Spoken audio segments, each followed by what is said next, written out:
So, Valentine's Day. It's a holiday that is filled with the expectations that we get to share with our loved ones, where people make grand gestures and small tokens to say that they love their partner, their lover, their spouse, their friend. And there's all this energy around it of what it should look like. If my significant person really loved me, then I would get maybe a dozen roses, hint, hint, maybe a dozen roses. Maybe not. I have a really good friend, and he asked me, he's a minister as well, and he asked me, so what's your title for today? And I said, let's talk about sex. He said, what? I said, let's talk about sex. Let's talk about what? I said, sex, S-E-X. Silence, silence, silence. Well, that's very brave, was his response. All righty then. Sex. We all know what sex is, but sex is kind of the elephant in the room that we don't talk about in religion. We don't talk about it in our spiritual communities. Why is that? Well, there's this one quote that I found that's just really sums it up. This is an article that's entitled Sex, Religion, and Guilt by Maddie Silver. And she wrote this article for the Sydney Morning Herald. She writes, it's difficult to grow into healthy sexual being when you are told by religious parents and or church leaders that God created sex to be something beautiful and pure, but should only be enjoyed when?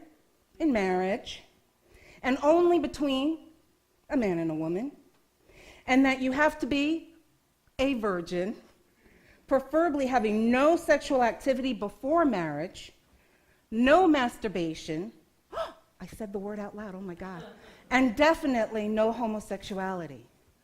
Holy wow. Well, if our spiritual journey started off this way, there's no wonder there's so much confusion and guilt around sex. Around sex and religion and spirituality. I remember growing up, and of course I came from a very rigid religious background. My mom says, well, I told you about the birds and the bees, and my mom's a nurse, so of course she told me about the birds and the bees and how the body works. But as far as sex goes, no, we don't really talk about sex. The only way that we talk about sex is that it's a no-no and you don't do it before. Good girls don't do that. You don't do that before you're married. Confusion. I found this really interesting video that kind of sums it up from a religious aspect when we're talking and dealing about sex. I saw that face back there. What seems to be the issue? Brother Reason, we're here today because my wife doesn't really appreciate. She has some issues with the way I prepare myself before we please each other's flesh. Please each other's flesh. He means have sex, doctor. He can't even say that like a normal person. Come on. So, what exactly is he doing? He's doing everything to take me out the mood. For example, last night, he's about to go down on me. I'll go before the throne of grace. So my eyes are closed, ready to receive, right? And he's taken a while to begin, so I open my eyes to peek down at the throne. Okay. And this fool is praying. Well, you gotta pray for your food before you eat, don't you, doctor? What is there to pray for? I mean, do you feel like you're gonna get food poisoning? Well, you see, I have to bless it. Before I sup, I have to sanctify and purify it before I offer it up as a living sacrifice, holy and acceptable unto the Lord. How am I supposed to prepare myself when this fool is bringing the Lord into the room, huh? I don't want the Lord watching me have sex. Gotcha. Brother, I understand you're married and everything with your wife, and this is one bond, and you owe your body to God and you've done it the right way. Amen. But you have to understand, brother, maybe your wife don't want to bust it open in front of Jesus. Who do you all think created the process of what we call sex? Who else but God would have made something so beautiful, so bountiful? Who else but God would allow me to withhold the strength to allow her to receive that intimate blessing before I received mine? Listen, doctor, if the spirit is even heavy in the room, she even receives a double portion at times. My God. Feels good in here. So you want them type of niggas. We can't even listen to R&B music. I love me some R. Kelly. Yes. We gotta listen to worship music. Sexual worship music. T.D. Jakes has a wonderful album. Take me to that thing. I've got much to bring. My God. I cannot do this. You want to pray about something, boo? Pray my racket doesn't have batteries in it. Oh, honey. The blood of Jesus. The blood of Jesus. Listen, I thank you, doctor, for your time today. We're going to get on out of here. Sex and religion. We use these euphemisms, don't we? I hadn't heard that one, though. The throne of grace. Yes, the throne of grace. And we don't want God watching us while we have sex. How many of you tweaked a little bit on that one? Come on. Oh, nobody's raising hands now. People at home, nobody's raising hands. Okay. So where do these euphemisms come from? Why do we feel so uncomfortable dealing and talking about our sexuality? Well, here's another quote. And this is from the book America's War on Sex, The Attack on Law, Lust, and Liberty by Dr. Marty Klein. Sexuality is religion's worst nightmare because it offers the possibility of personal autonomy. Anyone can be sexual, rich or poor, old or young, tall or short, educated or not. Religion attempts to seize sex as its own domain, claiming a monopoly or morality which primarily is about limiting sexual expression rather than ethical or rational decision-making. Sex, my friends, the condemnation of sex is not about temptation. It's about self-determination. Did you hear me? It's about self-determination. And you may be thinking, oh, well, yeah, that's how some folks feel. We don't feel that way. And that was a long while ago. But there are such things going on as purity pledges, where young people are pledging to their parents and their community that they will not have sex until they're under the umbrella of marriage. This is going on now. This is not like way back when in the days. And it even went so far in that the government subsidized a particular organization that would support these purity pledges. The ACLU had to get involved on that aspect. Why? Why do we have this? Where are we as far as today with God and sex? This is coming from an article entitled The Illusion of God's Presence by John C. Wathy. Religious emotions remains primarily infantile, with God normally in the role of a greatly exalted parent. Sexual feelings for this parental figure therefore activate that incest avoidance system, an innate mechanism that generates feelings of disgust and revulsion at the prospect of sex with close kin. The intensely pious tend to be flooded with love, lust, and revulsion. conflicting emotions of unconscious origin generated by innate mechanisms selected for neonatal survival, adult sexual pair bonding, and incest avoidance. Would you go to the next one, please? The predictable result of this conflict is an obsession with controlling or prohibiting sexual behavior, coupled with an almost irresistible drive to violate those prohibitions. How these people deal with this conflict as individuals and as religious institutions determines the variously entertaining or tragic manifestations of sexual obsession in religion. All of that means that when we have people or institutions that have rigid sexual mores, there is a higher likelihood of them acting out inappropriately sexually. All one has to do is look at religion. Look at the clergy. The clergy is God's representative on earth, so they believe. Notice I didn't include myself there. So they believe.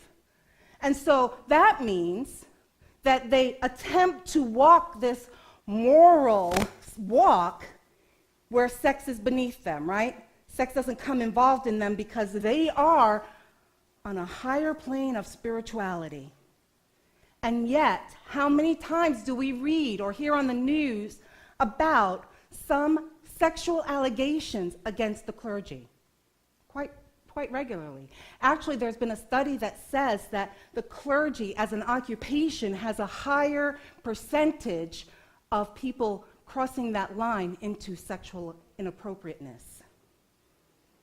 From an institution perspective, you can look at the Catholic Church. Their rigidity around sex as their spiritual leaders are to take a vow of celibacy, which is denying that they are sexual beings at all. And then we hear stories upon stories about sexual abuse with children.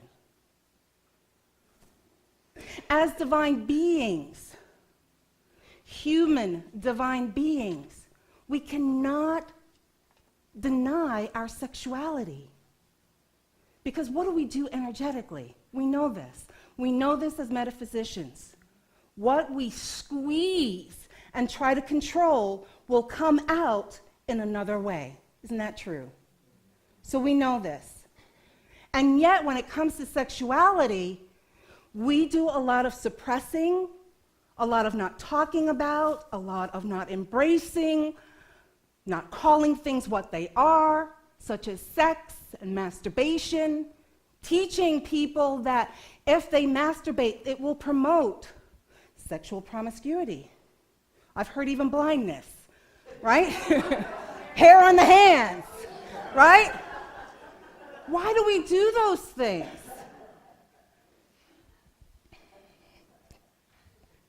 So let's look at where we are today with sexuality and God. This quote comes from God, Religion, and Potential Holiness of Sex. It's an article written by Rabbi Alan Lurel.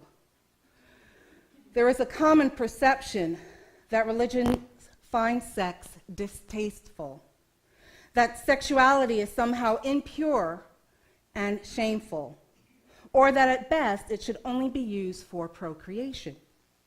Some of this discomfort comes from the Platonic view that our physicality is inferior to our non-physical aspects of mind and soul, that any physical desires are distractions or even deliberate temptations away from the higher realms of ideas and spirit. Sexual energy is quite powerful. We have this drive, this urge to connect with someone else sexually. And whether we choose to accept it or deny it is the degree of which it will either bring us joy and bliss or become anger, resentment, hostility. Sex is quite powerful. And the more that we deny that we are sexual beings, what do you think happens to us energetically? One guess, two guesses. What happens? I saw compression. What else? We detach from our bodies. And the earth. Yeah. It's really, really quite accurate. So beauty. Moving to the next quote, if you would, please, Gray. This is from Embracing Sexual Incarnation. We must always remember, though, that religion is a man-made institution that is subject to the distortion and inclinations of its leaders and its culture, but that contains within it the impulse to help elevate humanity to its highest potential by reminding us that we are manifestations of the divine. From this perspective, sex is a great gift that was given to us as a way to deeply connect with the power of life, the presence of spirit, and the ecstasy of creation. And when you look at that beauty, that joy, there's nothing wrong with that. It's through our experiences of our bodies that we experience God. It's through the experiences of our bodies that we get to connect with God.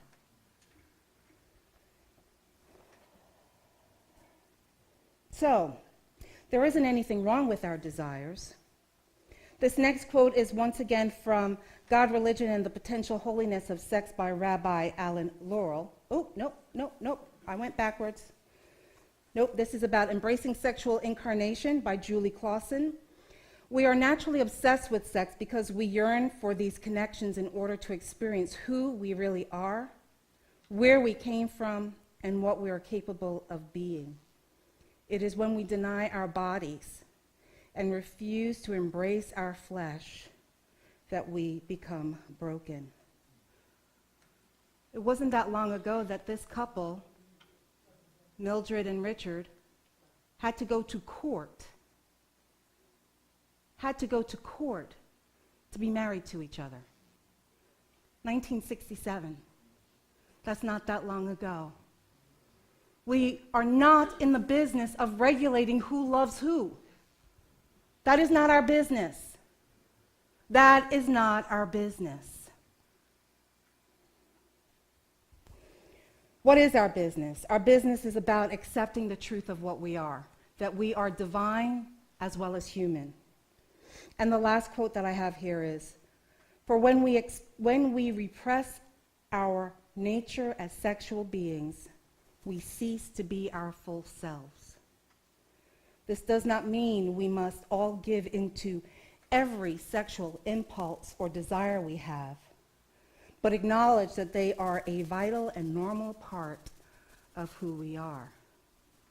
Because it's in that acceptance, that affirmation, that acknowledgement that we are sexual beings that we then are able to discern, as opposed to suppressing it, and then when it makes itself available, we feel we don't have a choice. We just act out in that.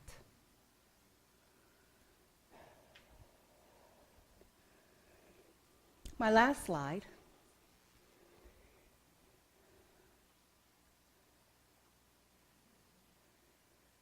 can be seen as quite controversial. Polyamory. You know, even some of us who feel that we may have evolved spiritually, physically, may still look at this particular lifestyle as there's something wrong with those people.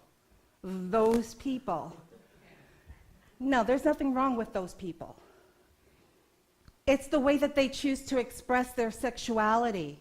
And as long as they are conscious, self-aware adults, then that's a choice that they can make, which is very different from what I'm not talking about is organizations that institutionalize women being submissive slaves to men in multiple partnerships. That's not what I'm talking about. I'm talking about adults who choose to connect with each other in this way. And I invite you to look within if this bothers you. I invite you, because what anyone does in their bed as consenting adults is not your business. It's their choice. Same goes for bisexual. Is that your business? Only if you're in it, then it's your business. Otherwise, it's not your business. And then we come to things like role-playing, BDSM, bondage, dominance, submission. Once again, is it your business? It's not your business, as long as they are consenting, self-aware adults, and no one is getting hurt. So yeah, it's uncomfortable, but that's okay. I'm all right with that. But what I do want is I want you to take this opportunity to look at, what do you believe about sex? What do you believe about yourself as a sexual being? Is sex incompatible with your spirituality? If so, why? Why? I've spent the last year talking about acceptance of our divine human nature, So I don't think that we get these bodies that can have such pleasure at sex, at intimacy, that there's something wrong with that. I don't think the universe designs us that way.